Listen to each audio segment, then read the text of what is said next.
Hey, what's up, team? Coach Tarja here. This is a video that I want to do, and I've wanted to do for some time, about building out of our own back end. And what that means is when you have, say, a goal kick or a goalie has possession of the ball, you want to keep possession going all the way up the field without giving away the ball. So I'm going to be starting with no opponents on the field, just our own players, okay? So say, for example, we have a goal kick. We're allowed to have a player in the box, so the goalie is going to pass it to the player in the box right here. At that point, this player is going to have to make a decision, and that player should have that decision almost made before the ball even gets to him, depending on what else is going on around him. Okay, so we're going to have our right back all the way back into the corner here.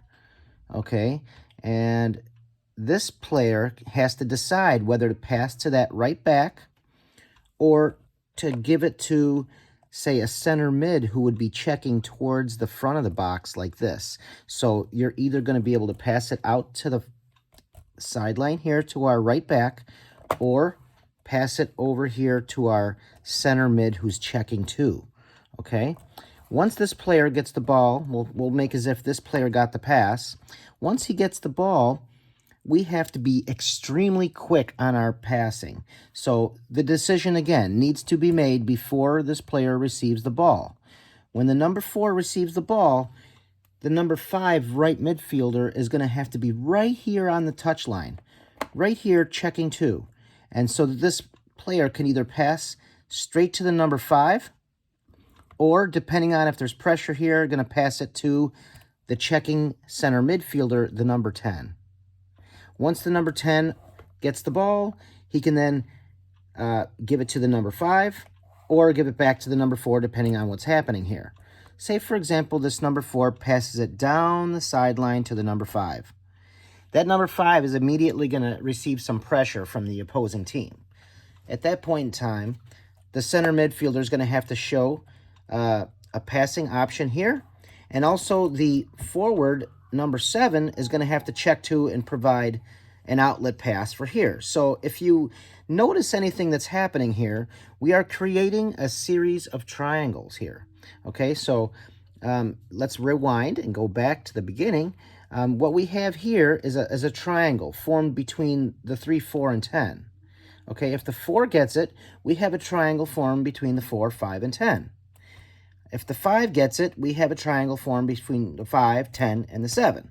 So as you can see, moving down the field, we always have players available for the passing option. Okay, and that is a great way to contain possession of the ball and working it out of your own end. Now, part 2. Let's take a look at the same situation as we add in some players from the other team. So you can assure yourself that there's probably going to be a player standing at the top of the box like so. Okay? We'll call that the number 11. There may also be a player here trying to make sure that they eliminate the short pass. Now, this is only going to be on teams that understand what we're doing at this level, because a lot of teams don't understand. So if there's a short pass coming out, they may not even pay any attention to it, making that available to you. Now, should this be done every time we have possession or a goal kick? No, you'll definitely want to mix this up. If you do the same thing every time, teams are going to start to pick up on it after the second or third time.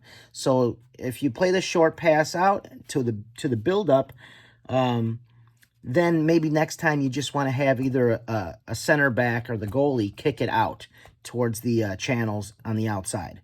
Whatever we do, we never want to play the ball on a goal kick down the middle of the field. Okay, we never want to do that, because that's where the team's pressure is coming in, and that's where you run into problems with getting the ball out of your own end. And unfortunately, more times than not, it'll end up in the back of your own net. So let's take, for example, let's put the 10 over here, marking this player. Put the 11 here, pressuring the kick on the box. Okay, we also have an outlet on this side, just in case. Okay. So let's say, for example, the 1 passes it to the 3. When that happens, this player is going to want to pressure that right back player. And if that 10 slides over there, this 10 is going to want to slide over, providing an outlet pass for the 3. So we can just bypass that corner player if they're being pressured. Once that happens, the 10 can then turn around, and the 5, which is our right mid down the line, plays it out to the mid. Again, the 7's checking 2. We have a pass outlet here. In the meantime, the 10 will come up, and then we can simply move the ball up the field, so on and so forth. So that's what you do under the pressure. You're going to have to decide, and the decision needs to be made rather quickly. If this is done fast, if it's done quick enough, other teams, even if they know it's coming, it's very hard to defend. So once we get this straightened out and we understand our role and where we need to be, because if this player doesn't check back, it's very difficult to have that outlet pass. So you got to make sure that you're in the positions where you're supposed to be. So again, let's roll through this. Let's even add another player into the middle of the field here, because they're going to want to make sure they defend a goal kick. And we'll even put a left back for their team over here. Okay, so let's see. On a goal kick, let's say that this player already aware. Okay, so what's going to happen here, our midfielders here, the player passes out to here. Now this player pressures this player is going to pressure the ball. The 10 is going to slide into the passing lane, and the 3 is going to bypass these 2 players by playing it through the 10 and 11 out to our number 10. Our number 5 will then check 2 as well as our number 7. Chances are this player is going to want to pressure either the 5 or the 7, probably the 5. And then the 10 would then have to play to the 7 to pass it through. The 5 would then move down the line, and then, oh, look, we have another triangle formed here. So the 7 could either play it up the line to the 5 or back to the 10.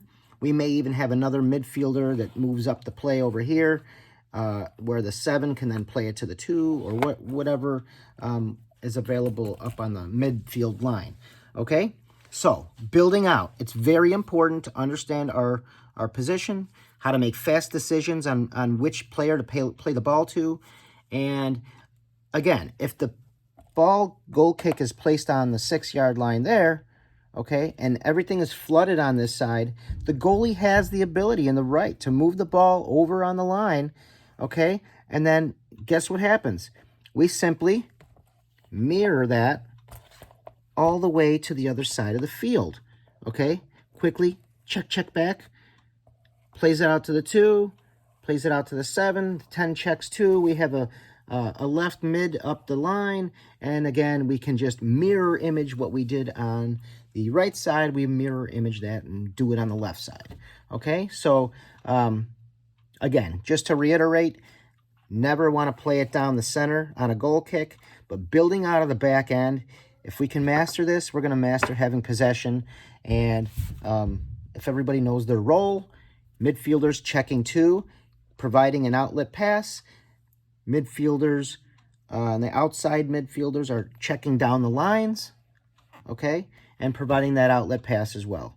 So, amazing when it works out. It's a beautiful thing to see, okay? Till next time, Coach Tarja here.